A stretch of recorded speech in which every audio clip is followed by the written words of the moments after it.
So my name is Dave Dahlgren. I'm with the Wildlife Society Leadership Institute. I'm here with LesFlake, and he's a longtime wildlife professional, and we're going to just do a little interview about his experience and career and some of the things that he thinks. And he's no longer employed, so he can say whatever he wants, right? Right. Okay. So, Les, how long was your career? How long did you work in the wildlife field? So I taught 2 years at Fresno State and 31 years at South Dakota State. The position at Fresno was mostly, well, it was just about all teaching, and it was a temporary position. And then the position at South Dakota State was more evenly distributed between teaching and research. Okay. And any history in the field before teaching? Did you do graduate school and that kind of stuff? Yeah, I got my master's degree in zoology with a botany minor at Brigham Young University, and then I got my PhD at Washington State University. Vince Schultz was my major professor, and that was in zoology with a botany minor again. So. Very good. What made you want to go into wildlife as a young guy, or was it more zoology in general, or was it wildlife specifically? It was probably more zoology in general, but it was an ecology type interest. I had a lot of interest in wildlife and plants. You know, sometimes it seems like some people are just intensely interested in that sort of thing, and I was very interested in it. I mean, I was bothering every bird's nest I could find from the time I was small. Just interested in animals and in plants, really. So just kind of a natural, innate part of it. I think there's a lot of the innate part in people that go into wildlife and fisheries. I think sometimes it's a driving force that it's kind of below the surface and it keeps you going. Sure. And what courses did you teach while you were in your career? And what was your favorite one of those that you taught? Well, I taught a few courses. I've taught some different kinds of courses like nature study and comparative vertebrate zoology when I was at Fresno State for those 2 years. But the main courses I taught were ornithology and wildlife management for seniors, basically, or wildlife ecology, and then a course in waterfowl ecology and management. And of those, I think teaching ornithology was more fun. It was always such a discovery thing for students when they took their first ornithology class. Mm-hmm. Actually, the only straight ornithology class they had to get to take, and I really loved teaching that course. What part of, like, discovering all the different species or the physiology of birds? Everything. Everything was. Yeah, I enjoyed it all from looking at the anatomy and talking about the physiology, or especially enjoyed the field trips with the kids. IDing birds. Yes, I enjoyed those a lot. There's a lot of highlights. I remember times when we just saw phenomenal numbers of birds, or when we went out and got in our sleeping bags and got real close to a sharp-tailed grouse ground. Sure. That was fun. We'd take day-long trips in the spring, see how many species we could spot. Even things like putting up a red pair of socks with a black pair of socks with a little red shoulder patch, and watching what happened with the red-winged blackbirds. It was a lot of fun. That's neat. And this might be a little hard to answer, but what do you feel was your biggest accomplishment in your career? Well, I had a lot of research responsibilities, but I think my accomplishments would be through students that took my classes. I had a lot of students that I related well to, that I feel like I had a influence on them professionally. Mm-hmm. And so I guess I kind of lived through my students. Sure. And I guess you can say the same thing for graduate students that you worked with. And of course, all of us have graduate students that we related to better than others, but they all the grad students had their own particular qualities, and I had a lot of good students, and I had some really great students. I know as I've been in the wildlife profession for just a few years, I run into your students all over the place in different game departments, in federal agencies, and there's always seems to be a connection back to LesFlake at South Dakota State, and it's fun for me to make that connection. That's, for a teacher, in terms of teaching, they go out and do so much more than you could do yourself. So I think that's why I look at that as, if I had an influence, that's where I would have an influence. So in that, the antidote to that, what do you feel has been your biggest failure in your career, if there has been one? My biggest failure.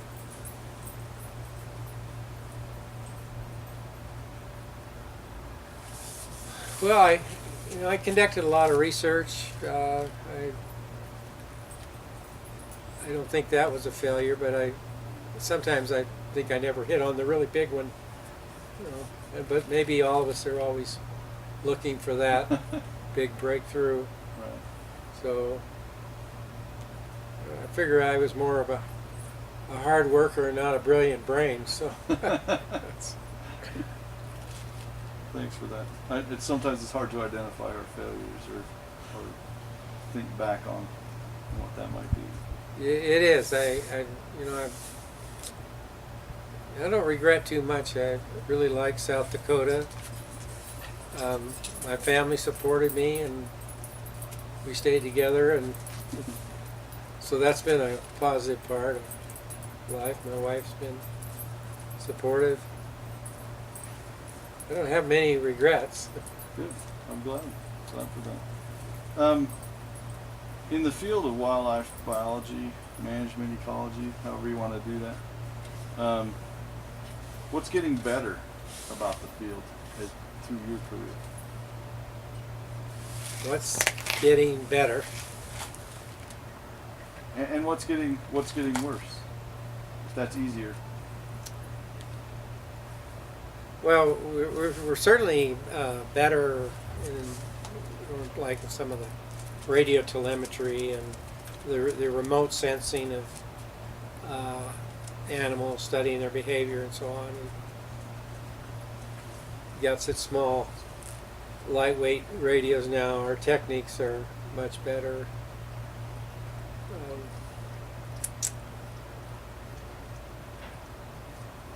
Trying to think of other things that have gotten better. I think we've always had good students, so I wouldn't say the students are better. In fact, sometimes, as far as things that might get worse, I think the ability of students to write is a little scary sometimes. Sometimes I don't think there's enough writing.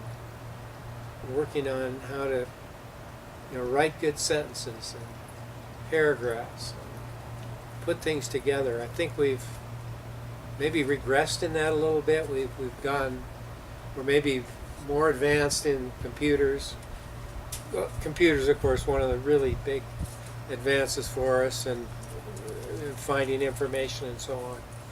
But we've also let those writing skills slip. I don't know about speaking skills. I think we've kept up on those pretty well. I think we've stressed in our seminars and in our training, we've given students a chance to get up and speak before groups. And when I say writing skills, I'm not talking so much about the best students, because I think our graduate students are still pretty good writers. But when I look at the incoming undergraduates, sometimes they're missing something there in being able to write. Interesting. Do you ever, as technology advances, we spend more and more time in an office and less time in the field. Is that ever a concern, or did you just make sure that you got in the field? Well, yes, when you're teaching and you're running different projects with graduate students on them, it does make it hard to get out in the field as much as you would like. I think there's a little danger there of losing our ability as naturalists in the field. Sometimes we can do an awfully lot pretty fast with computers, but it still takes good data to really mean anything. And I think if one thing I'd like to have done more of was to actually be more confident of how good a good naturalist is, and make the statistical parts secondary to how good a naturalist you are. Because I think if you're not on the right track, you can just crunch numbers all day long, and I've done some stuff that I look at and go, I was really on the wrong track. I think probably everyone has. I found that the best hypothesis comes out of being in the field and seeing things happen. Yeah, I think I look at you as and Eric both. You were both good field biologists, but you were also good at the quantitative side. You know, when I went to Fresno State, there was one computer room, and the radicals bombed it and burned it. It was during the Vietnam War. And of course, we didn't have desk computers, let alone PCs. We didn't have cell phones. So all of those things have changed so drastically over the years. I remember when Tim Moody, he was a fisheries biologist and a good friend of mine who was on the faculty at SDSU at the time. I remember him saying to me, because I was always running over to the mainframe computer, and we were punching cards and magnetic tapes and all that kind of crazy stuff through that stage. And we were just starting to come on with the personal computers, and Tim said to me, he said, you know, I don't think we're going to need that mainframe computer room pretty soon. I thought he was kind of ahead of his time to say that, you know, because even our statistician was kind of questionable on these personal computers and the stats, you know, the program stats that were coming out. And just crazy thoughts. When I say an interesting graduate student experience to you, what's the first thing that pops to mind that you might share, like a past experience with a graduate student?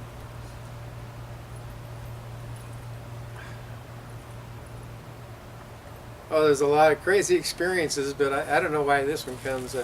Minnie Nagendra was my student. She came from India, and Minnie knew English better than United States citizens or other Americans, North Americans. So she was very, very eloquent, and she was very smart. She went on to get her PhD and got her vet science degree too. Wow. But she was working down at the Welder Wildlife Foundation, and Jim Cheard helped us out there and got us down to the Welder Wildlife Foundation. And this didn't have to do with research, but it sticks out in my mind as a funny experience, because we were going to have a fish fry, and crab counts in that. Yeah. Sure. So Minnie and I went down to the Aransas River in the evening, about dark, to catch some channel cats, and we were also, I think we were tending a crab pot too at that time.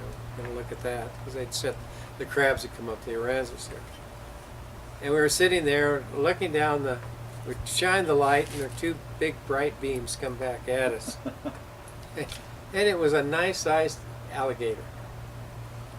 And I remember Minnie and I were sitting down there with our toes almost in the water. Both of us moved up that bank, about 15 feet up that bank real fast. And the gator probably just wanted our fish. But I just remember that as a funny, kind of a fun experience. Yeah. That's great. Just two more questions. What's the biggest challenge to our field in the future? What do you think?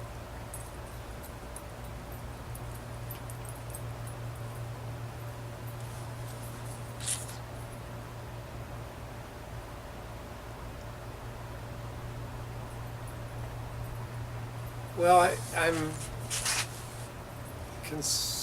I would be concerned about the personal values of the people, and because of the people, the government. So as long as people value wild things, wild experiences, I think we're in pretty good shape. But if the people begin to lose appreciation for that, lose their touch with the wild, and then we could start losing support for our field. And so I think we want the kids from when they're really little to be learning about nature, and in the right way, because there's a lot of folks out there that nature to them is being nice to a kitty cat. And but if you can get kids really interested in wild plants and animals, start teaching them about exotics and natives, and the connection between the land and the animal, the benefits of those animals, and making our lives diverse and interesting and beautiful.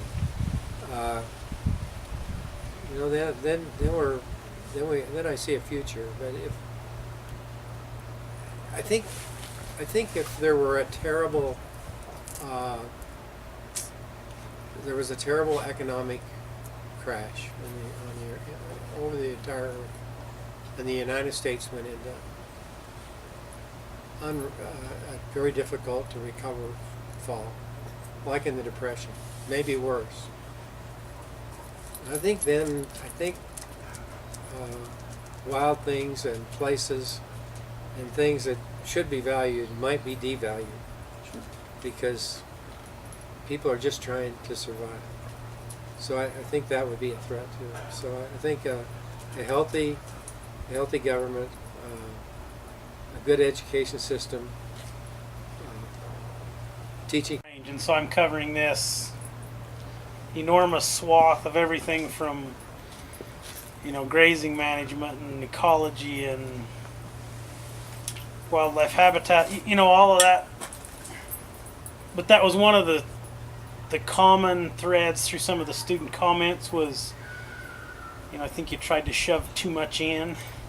But I struggled because as I'd start putting a lecture together, I'd think, boy, because I have a lot of ag kids in my class, so this is the range class. You know what I mean?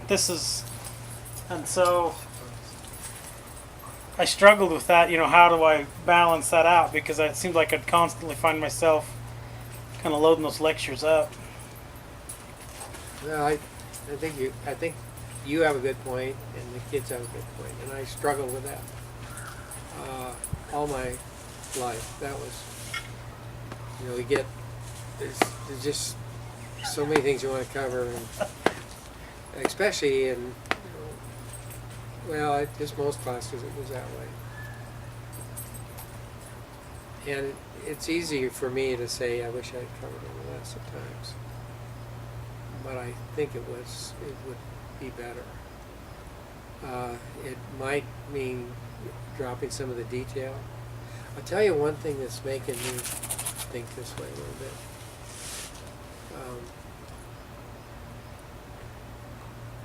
I don't have Alzheimer's yet, but my wife's mother just died of it. Somebody told me I'd never get Alzheimer's. I've always had it. Forget it. But when you've gone through older people and you see them lose memory, you begin to question how valuable it is to stuff too much stuff in. I mean, here's life, and then all of a sudden you start losing it. And the truth is, you can stuff a lot in, but most of that, what Sorts they itself recall right away, is gone. So you really need to try to stick with principles. Maybe give up some of the things that are so close to your heart that they need. It's hard, but it'll, in the long run, it probably makes our classes better if we cut out some of the details. Well, one of the things I've tried to operate on is information is more available now than it probably ever has been. Yeah. And so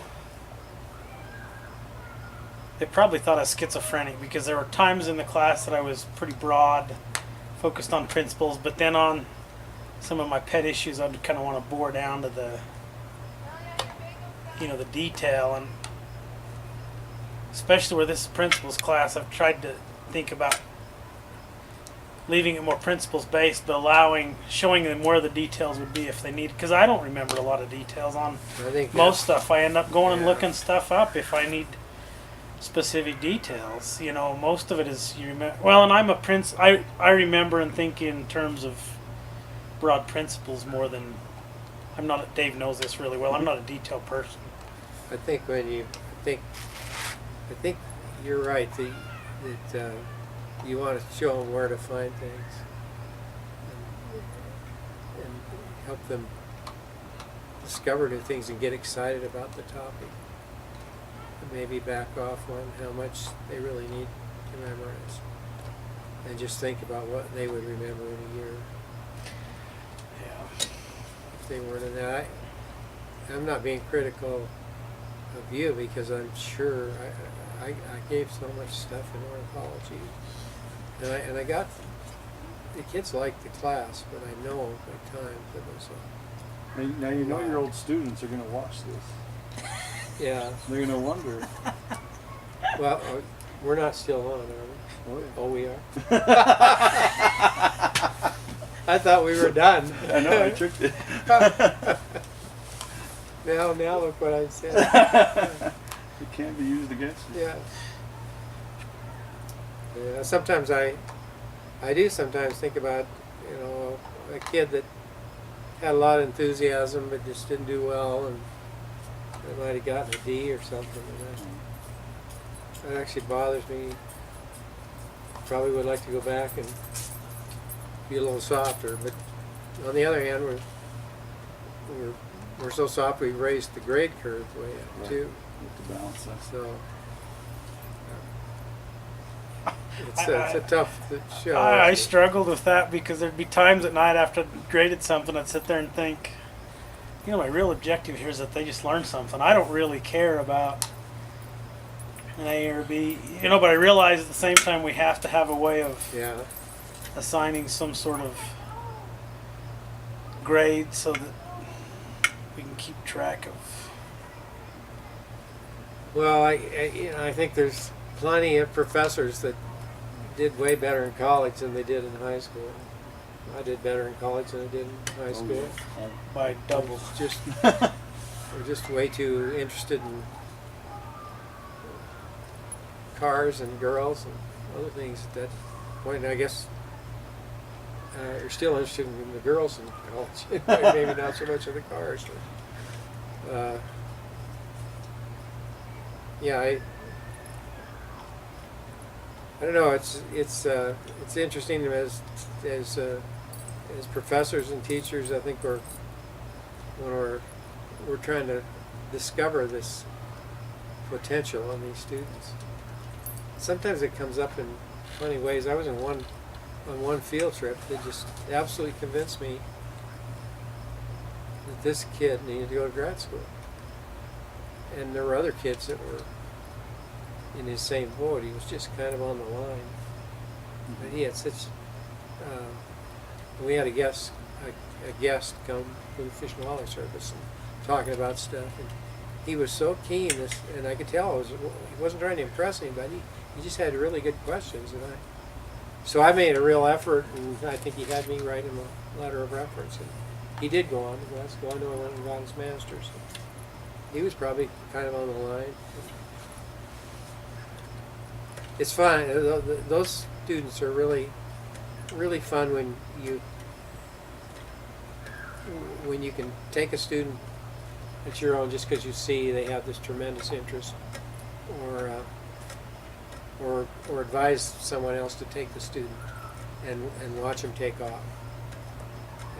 And I know some really good professionals that don't care very much about ACT score, graduate record exams, so they're more interested in what's inside the fire that